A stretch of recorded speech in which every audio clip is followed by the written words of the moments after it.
Grande Felipe. Obrigado, presidente, ao público que nos assiste nesse momento pela TV Câmara, os funcionários da casa.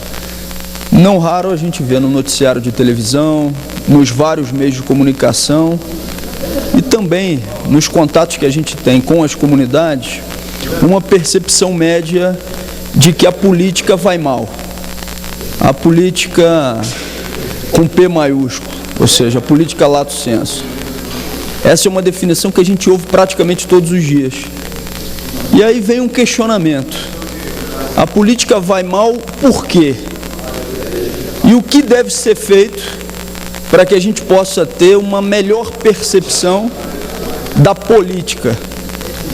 E aí, presidente, eu não tenho dúvida que alguns vão se adiantar a dizer que as soluções para as mazelas da política se dão com menos política, com a diminuição do tamanho das instituições, com a diminuição da participação das organizações comunitárias, da sociedade civil organizada. E eu queria dizer, presidente, aqui dividir uma preocupação e ao mesmo tempo uma reflexão de que a minha percepção pessoal, ainda mais a partir do momento que eu tive a oportunidade de exercer o mandato representativo como deputado federal, é que as mazelas da política só se resolvem com mais política, com mais participação, com mais interação.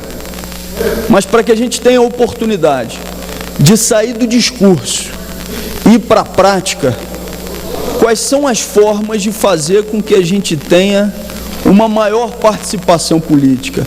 Essa casa, a Câmara dos Deputados, tem um instrumento excepcional e que ainda é muito pouco prestigiado e utilizado, que é a Comissão de Legislação Participativa.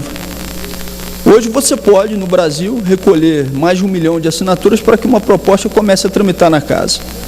Mas não existe essa necessidade. É claro que a participação por si só é muito positiva. Mas se você tiver a assinatura de uma organização da sociedade civil organizada que mande uma proposta para a Câmara dos Deputados, ela vai ser avaliada e, passando por esse filtro inicial, que é a Comissão de Legislação Participativa, ela passa a tramitar como uma matéria da Câmara dos Deputados.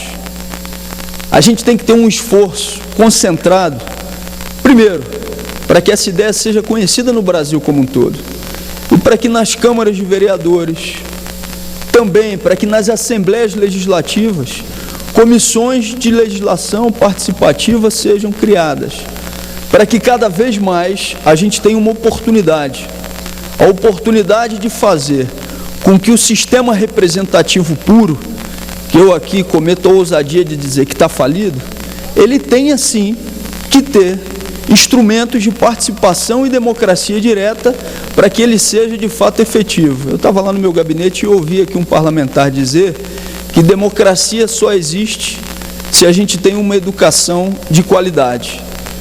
E eu concordo plenamente com esse parlamentar e digo mais, democracia só existe se a gente tem uma educação, foi Vossa Excelência que teve a oportunidade de dizê-lo.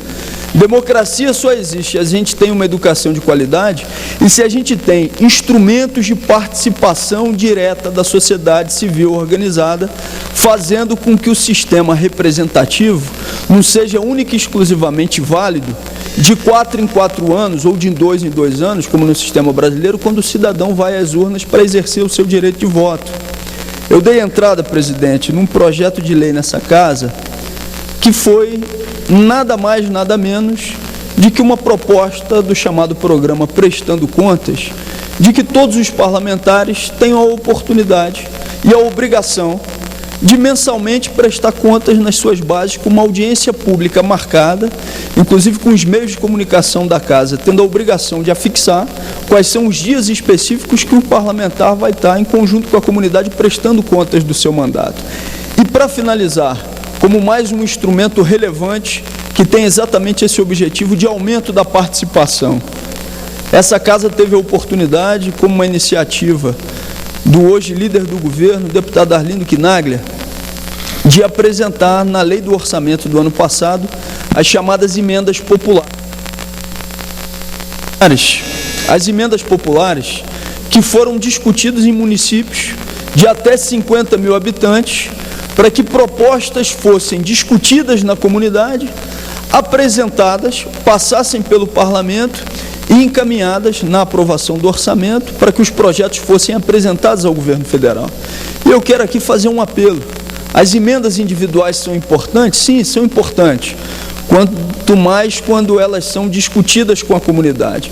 Mas as emendas populares que foram apreciadas, votadas e que vários municípios têm a expectativa de que esses recursos sejam liberados, é um instrumento a mais num processo de participação que precisa ser intensificado. A melhoria da política só se faz com mais política, com participação popular e com instrumentos de democracia direta. Obrigado, presidente.